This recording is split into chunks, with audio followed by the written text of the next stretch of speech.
입으로 선포한 대로 하나님께서 여러분들을 잘 되게 하고 계속 잘 되게 하고 여러분의 가정이 복받는 또 우리 교회가 나아가서 사도행전 교회가 될 줄로 믿습니다.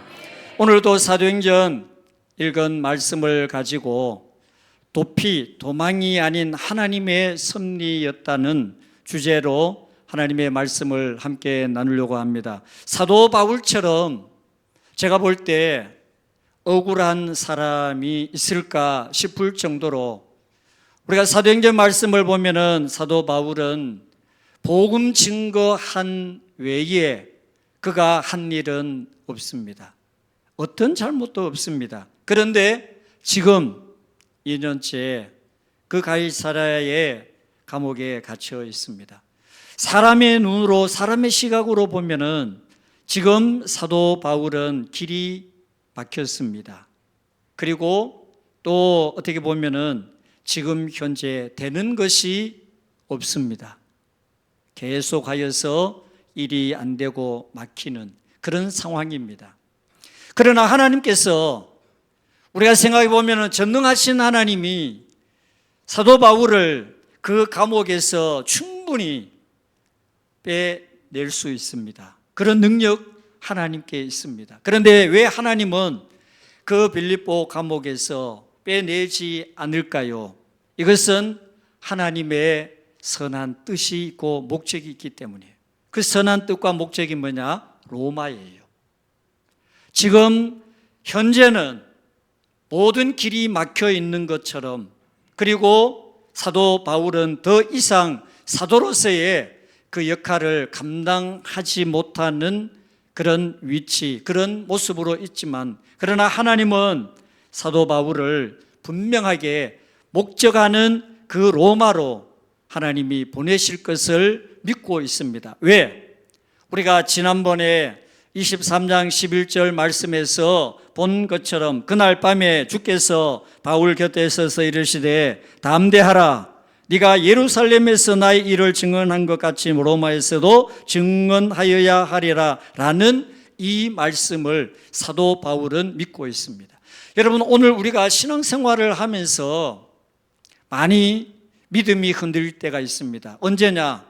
내 앞이 사도 바울처럼 보이지 않을 때, 또 우리가 신앙생활을 하면서 나름으로 열심히 기도하고 또 하나님을 잘 믿고 경외하는데 일이 안 풀릴 때, 그리고 어려움을 만날 때 우리는 그런 문제 앞에서 때로는 낙심을 해요. 그리고 하나님을 향하여서 기도를 해요. 왜 하나님이 내 기도만 들어주지 않습니까? 하는 마음이 생길 때가 있습니다.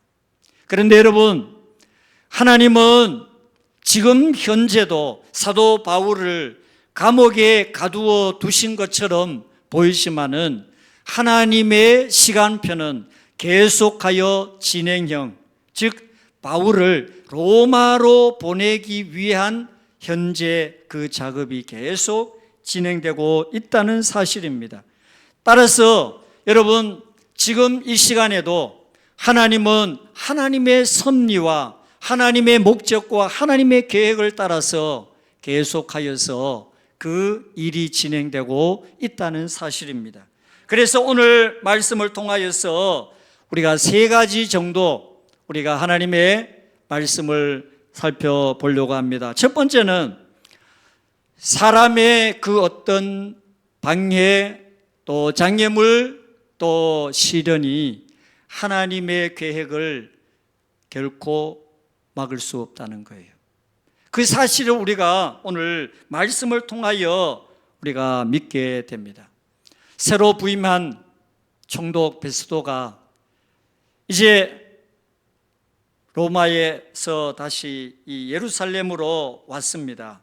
그러다 보니까 당시 종교 지도자들, 많은 사람들이 베스도를 방문하여서 부탁을 합니다.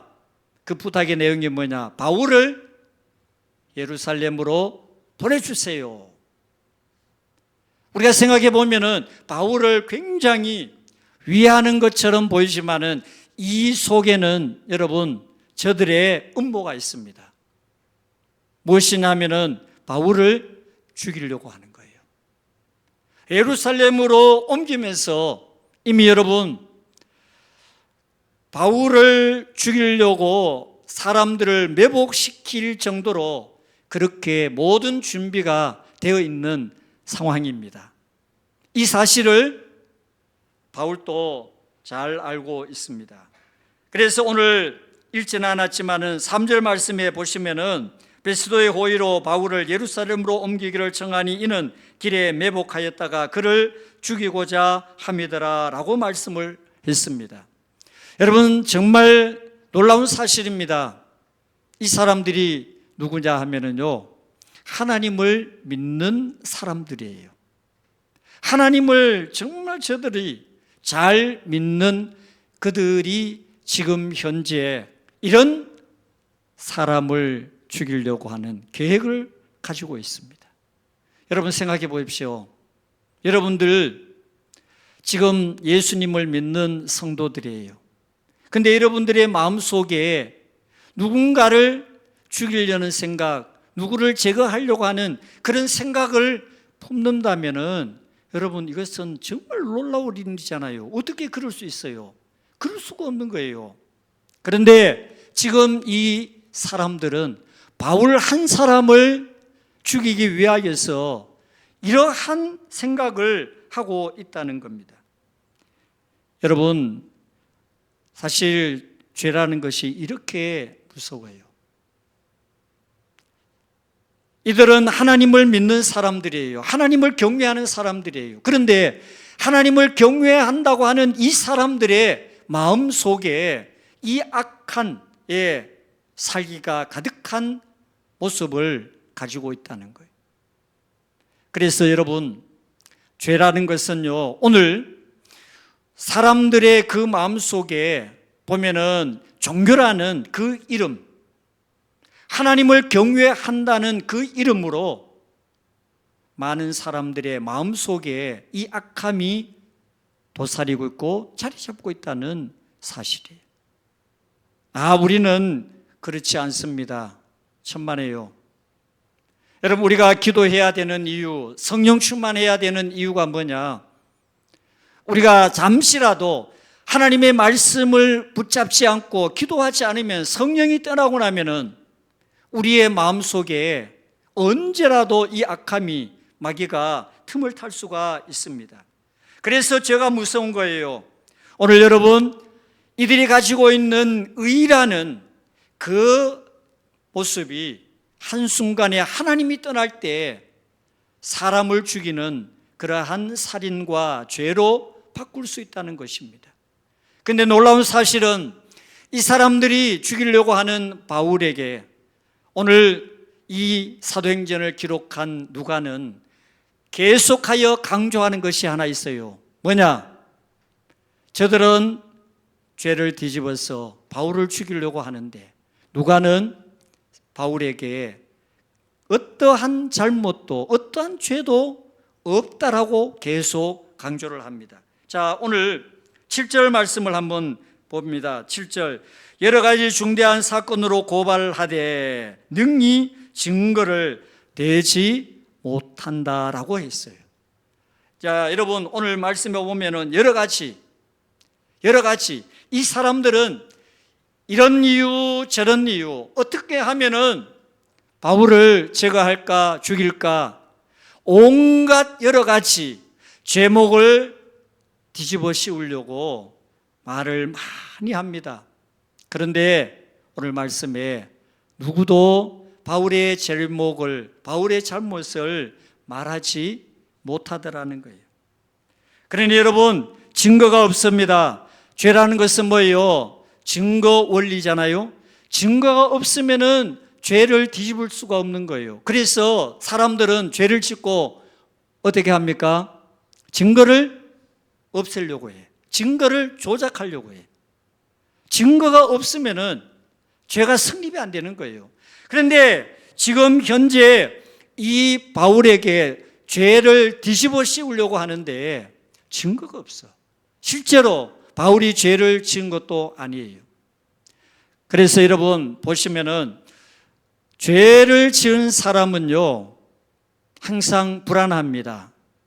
그리고 두려워요. 그리고 경찰에서 조사를 받게 되면은 사람이 거짓말을 하게 되면은요, 눈동자가 달라요. 그리고 말이 달라요. 그리고 모든 사람이 거기에서 심리적으로 두려워서 거짓말을 못한다는 거예요. 그런데 오늘 사도 바울을 보십시오. 전혀 두려움이 없습니다. 그리고 담대합니다. 그리고 자신 있게 자신이 아무런 잘못을 하지 않았다는 것을 말을 하는데, 자, 8절 말씀을 한번 보실래요? 8절 말씀.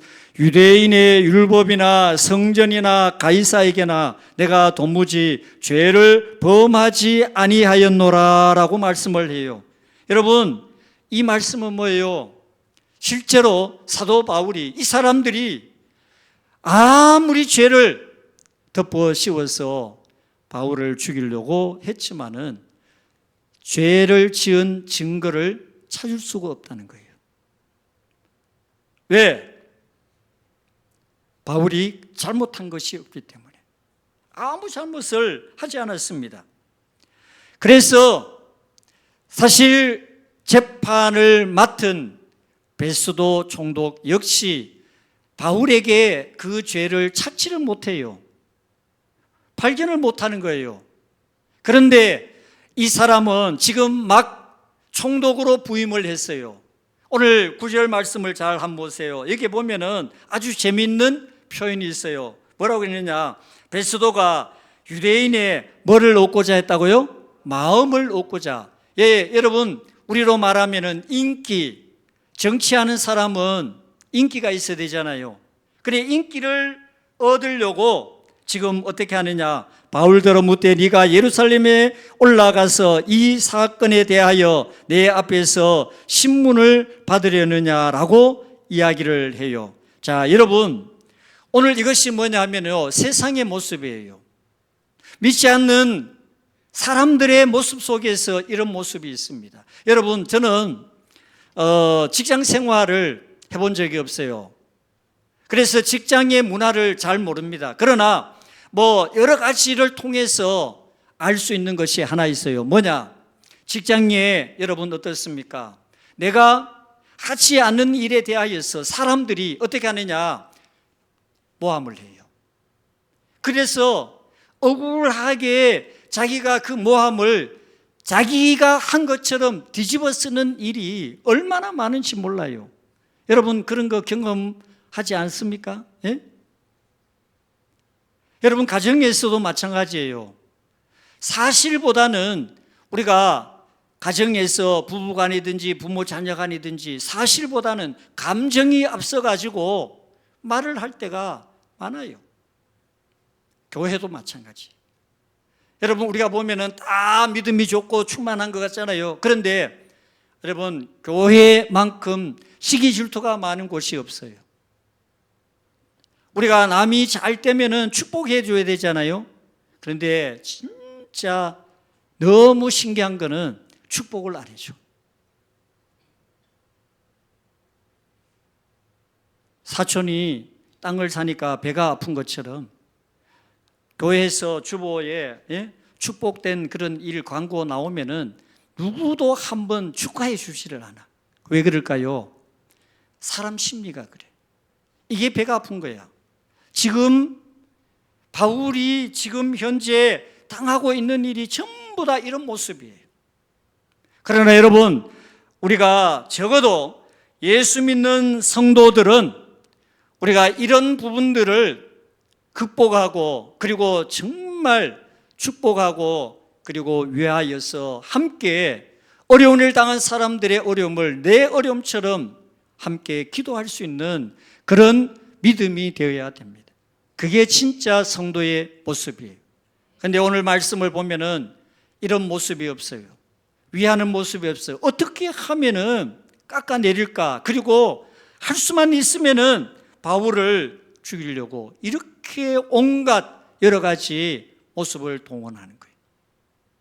그런데 중요한 것이 하나 있어요.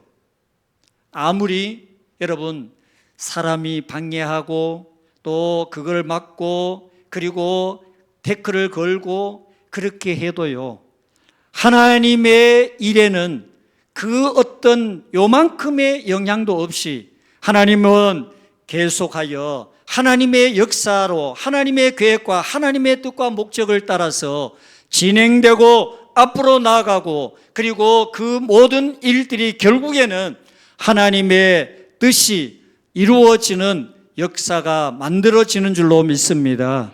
그렇기 때문에 여러분, 혹시나 사도 바울처럼 이런 경우, 이런 어려움을 당한다 할 때 직장이나 가정이나 또 여러 가지, 또 교회 안에서도 그럴 때 여러분 사도 바울을 기억하십시오. 사도 바울을 바라보고 우리는 끝까지 그 모든 것을 믿음으로 넉넉히 이기는 여러분들 되시기를 주님의 이름으로 축복합니다. 자, 두 번째 오늘 말씀을 보면은 바울이 이제 결론적으로 상소를 합니다. 가이사에게 상소를 합니다. 그런데 이 상소는 우리가 생각해 보면은 바울이 죽기 싫어서 두려워서 또 그가 이런 상황을 이기지 못하여 도피하고 모면하기 위하여서 라는 생각을 우리가 할 수가 있습니다. 그런데 여러분, 분명한 사실, 사도 바울이 자기를 죽이려고 한다는 거 알고 있습니다. 그러나 여러분, 중요한 거, 우리가 어떤 일을 만날 때 여러분 절대로 감정으로 대응하면 안 돼요. 감정으로 대응하는 사람은 저요. 무슨 일을 만날 때 감정으로 대응하면은 그 사람은 분명히 실수합니다. 실패합니다. 그리고 패배자가 되는 거예요. 바울은 그럼에도 불구하고 감정으로 대하지 않았어요. 얼마나 마음속에 이 화가 치밀리겠어요. 내가 아무 잘못이 없는데 여러 가지, 오늘 말씀드렸잖아, 여러 가지 이유를 사도 바울의 잘못, 죄를 갖다가 뒤집어 씌워가지고, 그러니까 당한 바울의 입장에서 얼마나 화가 납니까? 그런데 절대로 그거를 감정으로 대하지 않아요. 그리고 그것 때문에 주눅들지 않아. 그리고 낙심하지 않아요. 그리고 침착하게, 냉정하게 그 사실을 대응합니다. 자, 보십시오. 오늘 말씀을 잘 보시면은요, 자, 10절, 11절 말씀을 한번 보시기를 바랍니다. 우리 함께 이 말씀은, 자, 중요한 말씀이니까 함께 읽어봅니다. 10절, 11절 같이 읽을까요? 시작. 바울이 이르되 내가 가이사의 재판자리 앞에 섰으니 마땅히 거기서 신문을 받을 것이라. 당신도 잘 아시는 바와 같이 내가 유대인들에게 불의를 행한 일이 없나이다. 만일 내가 불의를 행하여 무슨 죽을 죄를 지었으면 죽기를 사행하지 아니할 것이나, 만일 이 사람들이 나를 고발하는 것이 다 사실이 아니면 아무도 나를 그들에게 내줄 수 없나이다. 내가 가이사께 상소하노라 한데. 아멘. 자, 여기에서 사도 바울은 확실하게 자기 말로 고백해요. 자, 죄가 있어요, 없어요? 없어. 어떤 잘못도 없다는 거야. 그러기에 사도 바울은 뭐예요? 당당해요. 그렇기 때문에 누구도 나를 총독, 그 베스도에게 넘겨줄 수 없다. 그리고 내가 만약에 정말 죽을 죄를 지었다면은 나 죽음도 두렵지 않다. 당당하게 그 사실을 받아들입니다. 여러분, 이것은 어떤 의미로 보면은 사도 바울의 개인적인 그런 용기가 충만해서, 그리고 그는 백그라운드가 든든해서 자기를 지켜주는 그런 사람이 있어서가 아니에요. 여러분, 오늘 우리가 믿음이 흔들리는 이유가 있어요. 여러분들이 신앙생활을 하다가 낙심하는 이유가 있어요. 그것은 오늘 우리가 말씀 위에 굳게 서 있지 않다는 증거예요. 사도 바울이 왜 이렇게 당당하냐? 왜 이렇게 사람들 앞에 지금 현재 자기를 죽이려고 하는 이 사람들 앞에 이렇게 용기 있는 사람이 되느냐? 그것은 오직 하나님의 말씀을 믿기 때문이에요. 지난번 앞에서 말씀드린 것처럼 23장 11절에 네가 예루살렘에서 증언한 것처럼, 나의 일을 증언한 것처럼 로마에 가서도 증언하여야 하리라. 이 뭐예요? 하나님의 말씀, 약속이에요. 그래서 사도 바울은 그 약속을 믿고 어떻게 해요? 자기의 생명을 연장하고 부지하기 위하여서 상소를 하는 것이 아니에요. 자기가 지금 현재 이 죽음을 모면하기 위하여 상소하는 것이 아니에요. 여러분, 지금 상소하는 이유는 자기의 생명보다 사명이 더 우선이에요. 하나님 주신 사명이 분명하기 때문에 그 사명을 위하여서 바울은 상소를 합니다. 단순한 자기 보호 이상의 의미가 여기에 분명히 있습니다. 그렇기 때문에 여러분, 우리는 사도 바울의 이 믿음의 모습을 보면서 여러분들도 어떤 어려움 앞에서도 여러분 말씀 위에 굳게 서면 그 말씀을 통하여 나 자신도 모르는 용기가, 그리고 소망이, 담대함이 우리 가운데 함께하여 그 모든 문제를 넉넉히 이기는 여러분들 한 분 한 분이 다 될 수 있는 줄로 믿습니다. 마지막으로 오늘 말씀에 여러분, 우리가 사도 바울이 지금 현재 어떤 모습에 있느냐, 너무 억울해요. 없는 죄를 만들어 가지고 이 사람들이 감옥에 넣었어요.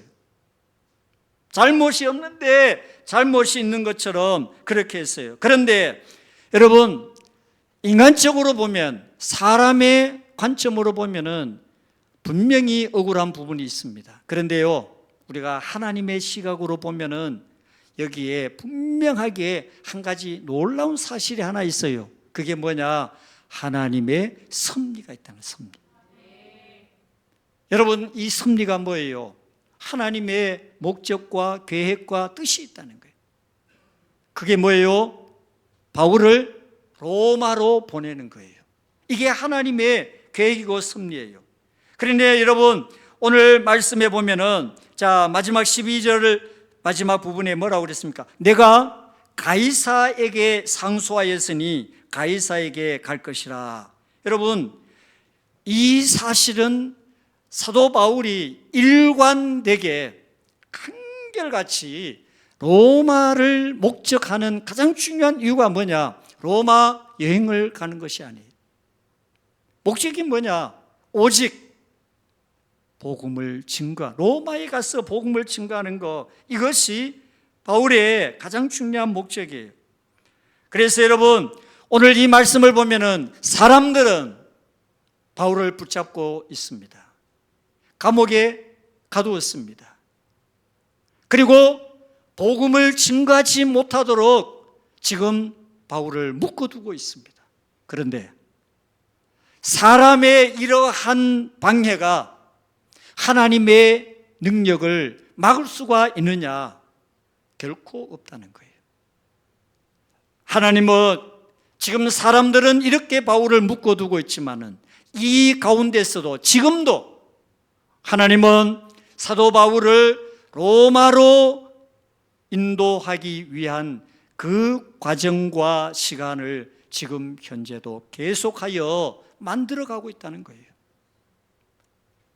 여러분들의 현재의 삶이 묶여 있거나 어려움이 있거나 여러분의 현재 삶에 힘든 일, 어려운 일이 있을 때 여러분, 약속하신 하나님의 말씀을 붙잡고 의지하기를 바랍니다. 그럴 때 하나님께서 이 사도 바울이 그 가운데 흔들리지 않았던 담대하게 마음을 가질 수 있었던 것은 오직 하나님의 말씀 붙잡았기 때문에 그 가운데에서도 조금도 흔들리지 않는 믿음의 모습으로 설 수 있었습니다. 따라서 여러분, 하나님은 바울에게 감옥은 끝이 아니었습니다. 지금의 시간이 끝이 아니었어요. 오히려 상소가 패배처럼 보였지만은 그러나 하나님이 로마로 그의 발걸음을 인도하는 과정 도구였습니다. 여러분, 오늘도 여러분들의 삶에도 마찬가지. 여러분들이 삶을 살면서 때로 설명되지 않는, 도무지 내 이성으로 이해되지 않는 여러분들의 계획과 목적이 딜레이되는, 지연되는 그런 일이 있습니다. 그리고 여러분들이 지금 현재 기도하는 제목 가운데 내가 원하는 시간이 있는데 그 시간 내에 이루어지지 않는 하나님의 침묵이 있습니다. 그럴 때 얼마나 답답한지 모릅니다. 그리고 여러분, 우리가 때로는 사람들로부터 억울하게 오해를 당하는 그런 일도 있습니다. 여러분, 그때 우리가 어떻게 해야 됩니까? 대개 보면은 그런 상황에서 하나님을 향하여서 원망을 해요. 그리고 또 낙심을 해요. 이제 여기가 끝인가? 나의 모든 것이 여기서 끝나는가? 우리가 젊은 사람들 표현을 한다고 그러더라고요. 이생망. 이 세상 지금 현재 이 나의 인생은 여기서 망한다고, 그래서 그런 단어를 쓴다고 그러는데 다 보면은 그래요. 그러나 여러분, 믿음의 눈은 다르게 봅니다.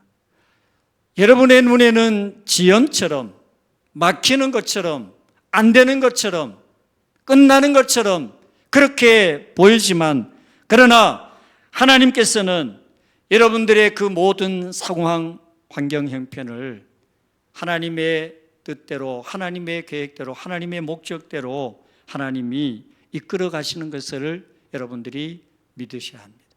그럴 때 하나님은 사건을 넘어 우리 모두에게 놀라운 하나님의 은혜로 함께 하시는 역사가 분명하게 기다리고 있는 줄로 믿습니다. 그래서 우리는 이 은혜를 여러분들이 꼭 기억해야 돼요. 억울한 시간을 지나면서도 믿음을 잃지 않는 은혜가 오늘 여러분들 가운데 함께 하시기를 축복합니다. 막힌 길 앞에서도 하나님의 인도하심을 신뢰하는 믿음의 은혜가 여러분들 가운데 함께 하시기를 축복합니다. 사람의 판단보다 하나님의 약속을 더 크게 붙잡고 의지하는 믿음의 은혜가 오늘 저와 여러분들과 함께 할 때, 오늘 사도 바울을 통하여서 바울은 로마를 향하여 가는 것이 도피가 아니고 도망이 아니고 하나님의 인도하심과 승리였다는 것을 말씀이 우리에게 증거합니다. 이 믿음이 오늘 저와 여러분들의 믿음이 되고 우리 교회의 모습이 되고, 더 나아가서 이런 영적 모습으로 여러분들 모두가 앞으로 하나님 주실 은혜를 바라보고 소망하며 믿음으로 나아가는 복된 성도 되시기를 주님의 이름으로 축복합니다. 하나님 아버지, 오늘 말씀으로 다시 한번 깨닫습니다. 우리에게도